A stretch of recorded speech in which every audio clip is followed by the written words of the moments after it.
Hai manusia, engkau akan menghadapi dua masalah, syar, buruk, dan khair, baik. Maka janganlah dirimu ini merasa aman, merasa tenang, enjoy aja, santai. Jangan. Ini kata Allah.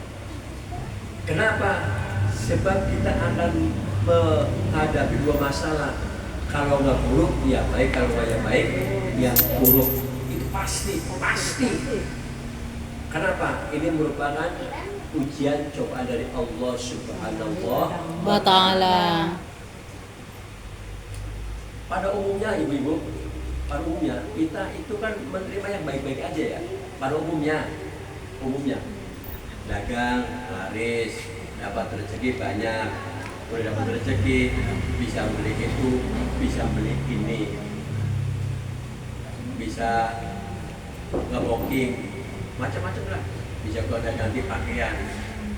Itu kalau kita lagi baik-baik. Tapi apakah kita ini siap untuk menerima keburukan? Yang baik-baik mungkin kita mampu. Ya namanya senang. Berbagai macam doa kita telah utarakan oleh Allah. Ya Allah, Rabbana atina fid dunya hasanatan wa fil akhirati hasanatan wa qina adzabannar. Ya Allah, berikanlah kebaikan dunia dan akhirat. Itu doa kita sebagai penutup doa. Lalu di sisi lain Allah memberikan suatu cobaan yang akan keburukan.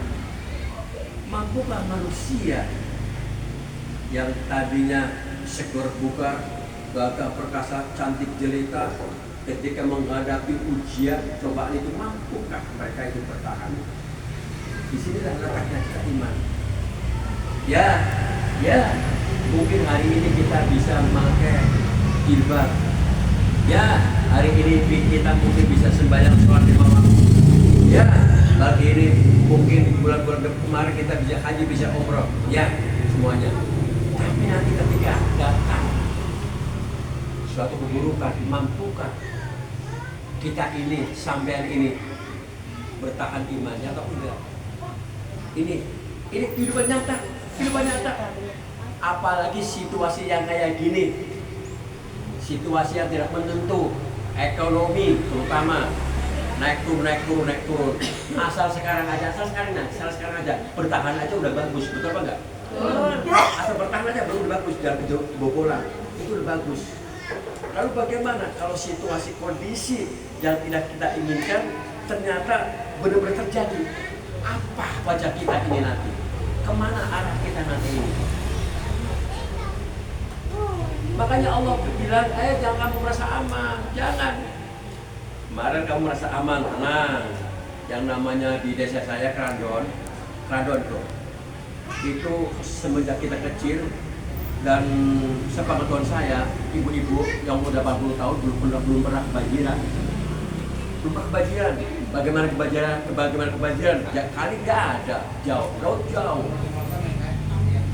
Tapi apa yang terjadi sekarang? Justru itu di desa kami ini kita cerita dulu sebentar. Di desa kami dijadikan waduk, ada nggak dulu waduk? Waduk kan? Di Bajeman itu waduk.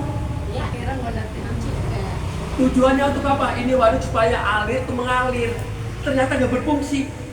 Dibikin waduk miliaran gitu. Begitulah kalau takdir sudah menyertai kita, siapapun akan kena semuanya. Yang kaya kebanjiran, yang miskin, yang bodoh, kiainya, RT-nya, ya tadinya nggak gelisah, nggak apa. Ya, sebagaimana kita ini, kita tenang-tenang aja, nggak gelisah, nggak apa. Tahu ada bencana musibah menimpa diri kita. Nah itulah titik nadir kita. Mampukah seorang muslim bertahan pada imannya apa enggak? Itu bertahan enggak? Kita ambil contoh sekedar sebagai pegangan kita. Ada namanya Nazia. Nazia ini punya anak. Punya anak 3. Laki-lakinya 1. Memang satu istri, satu suami. Hidup lagi gembira-gembiranya. Enak. Ini zaman sahabat nasi. enak. Udah kayak gitu, udah akhirnya apa? Ini si Nasia, ini memang cintanya dengan itu luar biasa. Cinta dengan Allah luar biasa. Sekali ada panggilan, lari cepat-cepat berbakti, cepat-cepat kerjakan. Nah suatu saat itu Rasulullah manggil-manggil, ayuhal jihad, ayuhal jihad, hai orang muslim jihad. Itu orang kafir udah di depan mata. Ayo, semua bergegas, pakai tentara yang pakai pedang segala macam. Nah ini suami dengan anaknya lagi pada tidur. Ini si Nasia seorang perempuan ini gemetar, jiwanya gemetar. Begitulah kalau kita punya iman, ketika dipanggil azan, dipanggil apa, gemetar. Ada pengajar gemetar. Ini suara panggilan jihad ini gemetar jiwanya. Apa dia bangunkan anak-anaknya lagi pada tidur, suaminya juga pada tidur. Kang, bangun. Ada apa? Itu Nabi manggil kita untuk apa? Jihad. Dia bergegas.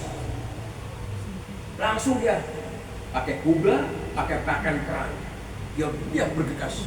Langsung bergabung dengan pasukan Nabi kita Muhammad.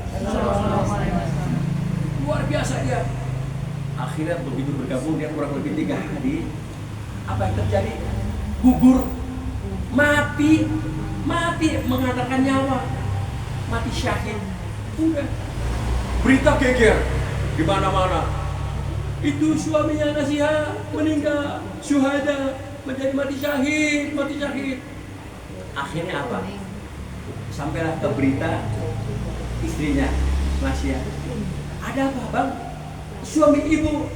Iya, suami ibu kenapa? Suami ibu, iya kenapa? Meninggal, mati, tertombak.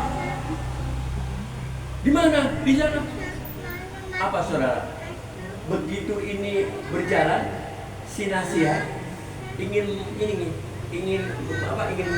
menengok jenazahnya, tapi dia nggak sekali-kali suaminya nggak ditanya. Begitu ada pasukan perang, begitu ada prajurit perang, yang ditanya siapa? Rasulullah Shallallahu Alaihi Wasallam.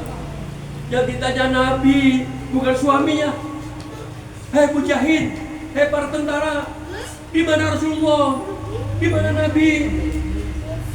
Ibu jangan menyalahkan, ibu jangan tanya Nabi. Suami ibu mati sakit. Enggak, aku nggak tanya suamiku. Aku enggak. Karena memang suamiku sudah niat untuk berjihad, mati sakit. Yang aku tanyakan Rasulullah, bagaimana Nabi? Sehatkah Nabi? Apa kena terbeset dengan pedang? Apa jawabnya? Prajurit, ibu, alhamdulillah, Rasulullah tuh ada di situ tuh. Mana orang yang pengen tahu? Benar nggak? Saya enggak. Rasulullah lagi mengasih komando, lagi ngasih brief dengan prajuritnya. Dilihat dari kejauhan, ini Nasia tersenyum gembira. Ya Allah, itu Rasulullah, wajahnya bersinar, penuh semangat. Dia bangga melihat wajah Rasulullah, sangat cintanya dengan Nabi. Akhirnya apa? Dia pulang. Dia menangis bukan apa-apa, bukan masalah mikirin suaminya mati syahid, bukan. Ini siapa lagi yang akan jadi korban? Akhirnya dipanggil, ya anak-anakku, bangun kamu. Itu bapakmu sudah berjihad, ayo kamu bangun. Bangunlah dia dua-duanya, yang satu tidur. Begitu bangun, ini anak yang 2 udah lari, bergabung, mati juga. Sedihkah Nasia? Enggak sedih dia. Enggak, tetap gagah, luar biasa. Ini seorang wanita, karena saya cintanya dengan Allah, cintanya dengan Rasulullah, walaupun dirinya menderita, enggak. Itu hiasan biasa itu. Yang penting iman masih ada. Begitu langsung bergabung, meninggal juga. Anak ibu dua-duanya meninggal juga. Benar, alhamdulillah. Ulang lagi. Kali ini dia nangisnya luar biasa. Nangis, kosek dia nangis. Ini siapa lagi yang aku jadikan ini korban? Siapa lagi? Nggak ada lagi, cuma anak satu-satu.